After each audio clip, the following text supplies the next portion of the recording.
लोकशाहीची प्रेरणा संगनायक तथागत सिद्धार्थ गौतम बुद्ध, विश्ववंदनीय बौद्ध भिक्खू संघ, धम्मप्रसारक सम्राट अशोक आणि रिपब्लिकन राष्ट्रनिर्माते डॉक्टर बाबासाहेब आंबेडकर या संविधानिक आदर्शांना त्रिवार वंदन.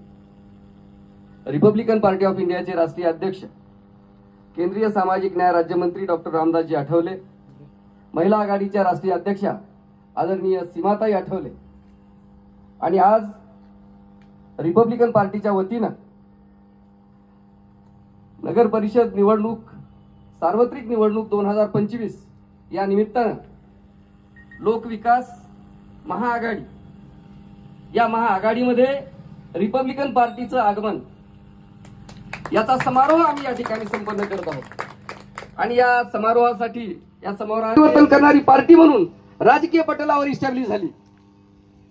ज्या पार्टीनं महाराष्ट्रामध्ये देश पातळीवर असं एक वातावरण होतं की भाजप शिवसेना जातीवादी आणि काँग्रेस आणि राष्ट्रवादी सेक्युलर हा अभ्यासक्रम मोडीत काढून रिपब्लिकन पार्टीच्या पुढाकारानं केंद्राची आणि राज्याची सत्ता परिवर्तन झालं.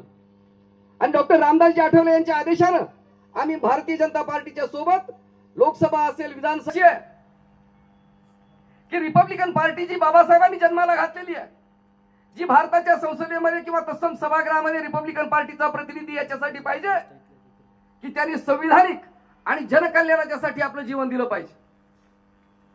या रिपब्लिकन पार्टीचे लचके तोडणारे, रिपब्लिकन पार्टीला कमजोर करणारे, स्वतःच्या वैयक्तिक पार्ट्या काढून बाबासाहेबांचे संदर्भ देणारे, रिपब्लिकन पार्टीच्या धम्मचक्रांकित निळ्या ध्वजाला ठिगळं जोडणारे असे जे काही वर्तन करणारे लोक आहेत हे आज आमच्या मित्र पक्षाला प्यारे होत आहेत. आणि ते माहोल असा बनवत आहेत की अंबाजोगाईची नगरपालिकेची निवडणूक फेसबुकवर चालेल. फेसबुकला मतदार यादीमध्ये नाव नसलेले आमचे जे छोटे छोटे लेकरं आहेत यांच्या गळ्यामध्ये गमजे टाकायचे आणि याचा प्रवेश आदरणीय मोदी साहेब, मी या निवडणुकांच्या सर्व प्रक्रियेमध्ये सक्रिय असतो. परिस्थिती अशी आहे, लालनगर, क्रांतीनगर मध्ये मागच्या निवडणुकीमध्ये आमच्या मित्र पक्षाला उमेदवारच नव्हता. खरं आहे का? उमेदवार नव्हता.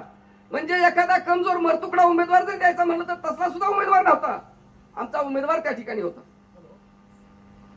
आणि त्या ठिकाणाहून एखाद्या भोळसर कार्यकर्त्याला 2-3 लोकांना बोलून त्याचा प्रवेश झाला.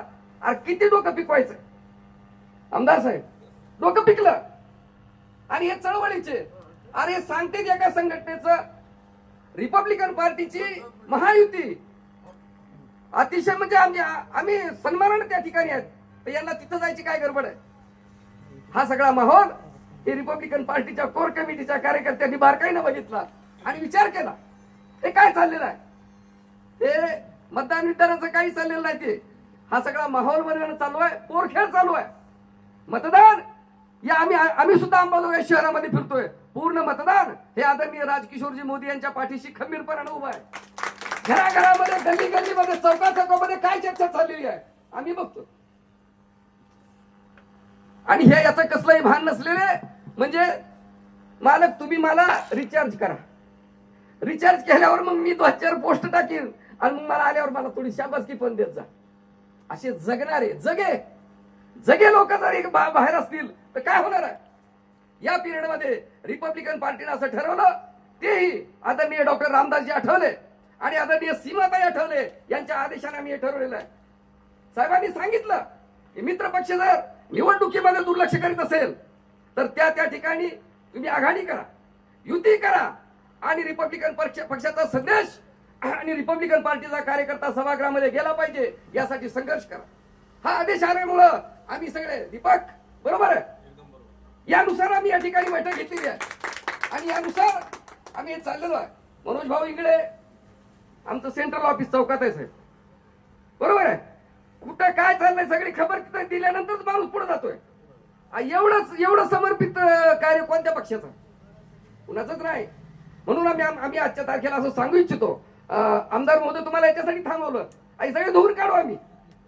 काय 1, 2, 3 तिघाचीच पार्टी आहे, तिघाचीच संघटना आहे, तिघालाच आमदारकी पाहिजे, तिघालाच नगराध्यक्ष पाहिजे, चौथा माणूसच पैदा नाही झाला पाहिजे. रिपाईचा कार्यकर्ता महायुतीमध्ये आला तर त्याची भीतीच वाटते ह्याला. यांना वाटतं हे पुढे आलं की पाहिला हे आमदार होतो का काय?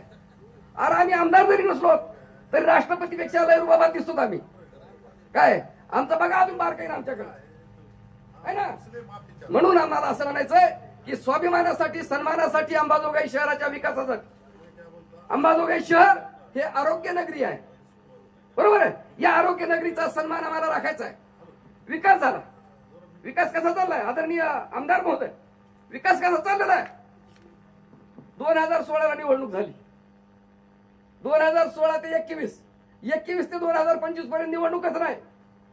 इकडचे सगळे जे जनप्रतिनिधी आहेत सगळ्यांचे हात पाय तोंड बांधून बाजूला ठेवले, तिकडून पैसा आणला.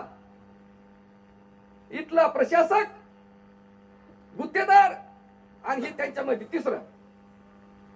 अरे हे लोकशाहीच्या निवडून दिलेल्या जनप्रतिनिधींनी केलेला हा विकास नाही आहे. याला आम्ही जनप्रतिनिधींचा म्हणजे लोकशाहीमध्ये याला आम्ही कसलंही स्थान देत नाही. आणि जो विकास तुम्ही करत आहात बारकाईनं बघा, ज्या ज्या तुम्ही रोड बनवले, हे रोड बनवले प्रत्येकाच्या दाराच्या गुडघ्यावर वर, म्हणजे पावसाचं पाणी त्याच्या घरात, त्याच्या दुकानात है ना. त्या रस्त्याची क्वालिटी असेल. ज्या ज्या रस्त्यावर तुम्ही अतिक्रमणाच्या नावाखाली घरं पाडले त्यांना न्याय कोण देणार? त्यांची नुकसान भरपाई कोण देणार? 50-50 वर्षाची घरं आहेत. असला कसला अघोरी विकास? या सगळ्या गोष्टीला पायबंद घालायचा आहे. आणि या अघोरी जी वृत्ती आहे, या वृत्तीचा रिपब्लिकन पार्टी एकमुखाने या ठिकाणी निषेध करते. आणि आम्ही बोलताना सुद्धा सांगितलेलं आहे, म्हणजे जेव्हा आम्हाला आमची चर्चा झाली कोर कमिटीच्या बैठकीच्या नंतर, आमची चर्चा झाली आदरणीय पापा मोदी यांच्या बरोबर, आम्ही सांगितलं. त्याचबरोबर आमचा जो संपर्क आहे, आमचा संपर्क म्हणजे आमच्या सोबतचा जे काही तुमचा जिव्हाळा आहे हा वृद्धिंगत झाला पाहिजे. आम्ही जोडणारे कार्यकर्ते आहोत, आम्ही जोडणारे आहोत, ही गोष्ट लक्षात घ्या. आणि इथला प्रत्येक रिपब्लिकन पार्टीचा कार्यकर्ता जो आहे हा समर्पित भावनेने काम करणार आहे. ही जी भावना आहे, या भावनेची कदर या ठिकाणी झाली पाहिजे. आणि आम्ही प्रत्येक क्षेत्रामध्ये जो काही गोंधळ चाललेला आहे, या सगळ्या गोंधळाला आम्ही या ठिकाणी वाचा फोडण्यासाठी आलो आहे. आणि एक 4-5 मुद्दे आमचे रिपब्लिकन पार्टीचे रिपब्लिकन पार्टीचे 4-5 मुद्दे, फक्त विश्लेषण नाही, ते मुद्दे तुमच्याकडे मांडतोय की या मुद्द्यासाठी आम्ही तुमच्या सोबत आहे, बरोबर आहे. पहिला मुद्दा आमचा असा आहे की अंबाजोगाई जिल्हा झाला पाहिजे.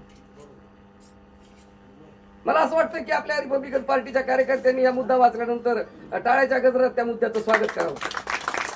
नंबर 2चा आमचा मुद्दा असा आहे की इथं जर उद्योगधंदे यायचे असतील तर इथं बुटेनाचं साठवण जे धरण आहे ते धरण झालं पाहिजे. त्या धरणासाठी आमच्या आमदार महोदयांनी काय काय प्रयत्न केलेत त्याचे आम्ही साक्षीदार आहे. आणि तशा प्रयत्न नंतर कोणी केलेले नाहीत. त्यानंतर तिसरा आमचं म्हणणं आहे की अंबाजोगाई मार्गे रेल्वे गेली पाहिजे. आमचा अंबाजोगाई शहर हे म्हणजे शिक्षणाची नगरी आहे, इथं मराठी विद्यापीठ झालं पाहिजे.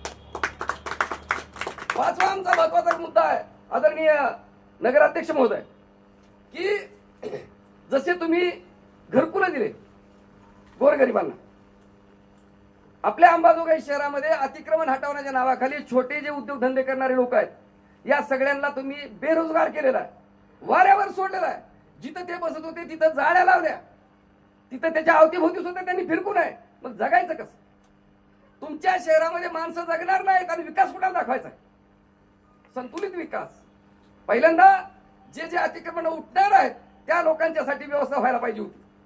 आमचं असं म्हणणं आहे की शहराच्या प्रमुख रस्त्यावर ज्या शासकीय जमिनी आहेत त्यावरचा समोरचा 30 फूट रुंदीचा अखंड भूखंड, त्यावर शासनाच्या खर्चानं म्हणजे व्यापारी संकुल उभारा आणि त्यातले जे गाळे आहेत ते सामाजिक आरक्षणानुसार गरजवंतांना द्या. हा मुद्दा मी आदरणीय अजितदादा यांच्याकडे सुद्धा मांडलेला आहे, बरोबर आहे. या सगळ्या मुद्द्यांना तुम्ही न्याय दिला पाहिजे. आणि या दिशेनं पुढचं आमचं असं म्हणणं आहे की ही जी लोकविकास आघाडी जी आहे या लोकविकास आघाडीमध्ये रिपब्लिकन पार्टी एंट्री करत आहे. म्हणजे रिपब्लिकन पार्टीची एंट्री थोडी उशीर तुम्हाला जरी वाटत असली, स्लो मोशन, बरोबर साहेब, स्लो मोशन मध्ये एंट्री झालेली आहे. म्हणून रिपब्लिकन पार्टीच्या सर्व कार्यकर्त्यांना सोबत घेऊन आपण येणाऱ्या काळामध्ये आम्ही सर्वच गल्ल्यामध्ये आमचा संपर्क आहे. आणि कोण कोणत्या पद्धतीने काम करतात प्रत्येक प्रश्नाचं उत्तर रिपब्लिकन पार्टीकडे आहे आणि ते खंबीरपणानं या दिशेने आम्हाला जायचंय. म्हणून मी अधिकचा वेळ या सभेमध्ये घेणार नाही. अनेक आमच्या सभा होणार आहेत, बैठका होणार आहेत, त्या ठिकाणी विश्लेषण होणार आहे. या ठिकाणी वेळेतला वेळ घेऊन त्यांना मी थांबवत आहोत. म्हणून मी माझ्या वाणीला विराम देण्याच्या दिशेने विचार करतो. बंधू, रिपब्लिकन पार्टीच्या सर्व कार्यकर्त्यांना विनंती करतो, अध्यक्ष महोदय, दीपकजी, आपल्याला हे खंबीरपणानं काम करायचं आहे आणि विजय खेचून आणायचा आहे. अंबाजोगाईचा नगराध्यक्ष हा महाविकास लोकविकास महाआघाडी म्हणजे राष्ट्रवादी काँग्रेस शरद पवार, राष्ट्रवादी काँग्रेस अजित पवार आणि Republican party of India Athawale या महाविकास आघाडीच्या माध्यमातून तो निवडून आला पाहिजे. या जिद्दीने आपल्या कार्यकर्त्यांनी कामाला लागायचंय असं मी नम्र आवाहन करतो आणि या ठिकाणी थांबतो. सप्रेम जय भीम, जय रिपब्लिकन भारत, जय रिपब्लिकन राष्ट्रवाद.